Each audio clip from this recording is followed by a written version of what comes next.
First ఈ video పూర్తిగా చూడు. నాకు తెలిసి మన జీవితంలో అన్నీ రైట్ టైంకే వస్తాయి. నేను బాగా నమ్ముతా.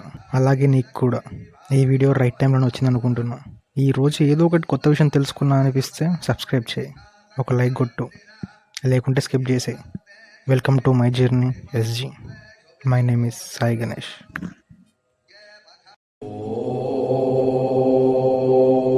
హాయ్ అండి, అందరికీ నమస్కారం.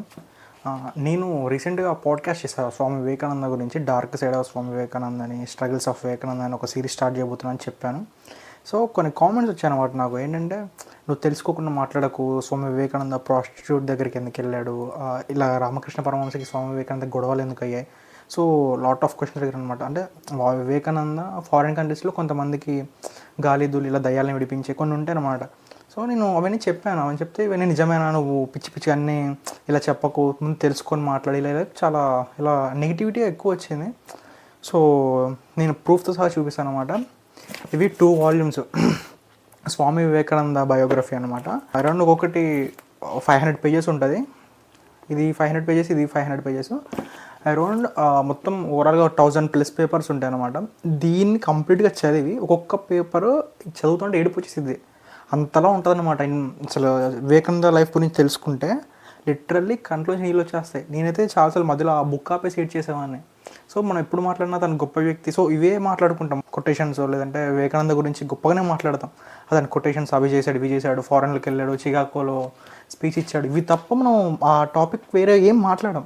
బట్ తన లైఫ్లో చాలా స్ట్రగుల్స్ ఉన్నాయి. చాలా నేను లిటరల్ చెప్తున్నా కదా, తను 25 years వచ్చేలోపు మొత్తం ఫైనాన్షియల్గా సెటిల్ అయిపోయి, వాళ్ళ నాన్నలాగే లాయర్ అయ్యేసి ఫైనాన్షియల్గా బాగా సెట్ అయిపోతాడని అందరు కలలు కంటూ ఉంటాయి. ఇతను 25 yearsకి ఇల్లు వదిలిపెట్టి వెళ్ళిపోతాడు సన్యాసం తీసుకొని.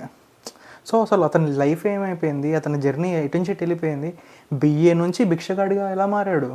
సో ఇవన్నీ నేను అసలు చదివేటప్పుడు నేను ఎలా ఏడ్ చేశాను, ఇవన్నీ ఎవరికి తెలియదు, ఎవరు మాట్లాడాలని కూడా అనుకోరు. సో ఇవి నేను ఎక్స్ప్లోర్ చేద్దామని నేను ఫిక్స్ అయ్యా.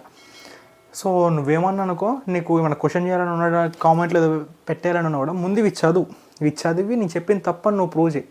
నేనే చెప్తున్నాను, నేను వీడియోస్ ఆపేస్తా. సో నేను చెప్పే ప్రతి ఒక్క విషయం నేను రీసెర్చ్ చేసి అథెంటిక్ సోర్సెస్ నుంచి ఈ బుక్స్లో చదివి ఇంకా వేరే దగ్గర తెలుసుకొని నేను చెప్తున్నా. So don't question like foolish man. So ఫూలిష్గా ఏది క్వశ్చన్ చేయకు, తెలుసుకో. సత్యం ఏంటి, ట్రూత్ అనేది ఒకటి ఉంటుంది కదా, అది తెలుసుకొని మనం ఇన్స్పైర్ అయ్యి మనం లైఫ్లో ఎదగాలి. So that's it. So welcome to my journey SG. Do subscribe and always thanks for watching. Do subscribe my journey SG.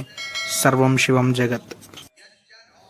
మీరు కొంచెం సబ్స్క్రైబ్ చేయడం వల్ల నాకు కొంచెం మోటివేషన్లో ఉంటుంది, సపోర్ట్లో ఉంటుంది. So do subscribe and thanks again. ये वृक्षेषु सस्मिञ्जरानीलग्रीवाविलोहिताः ये भूतानामधिपतयो विशिखासक्कवर्तिनः ये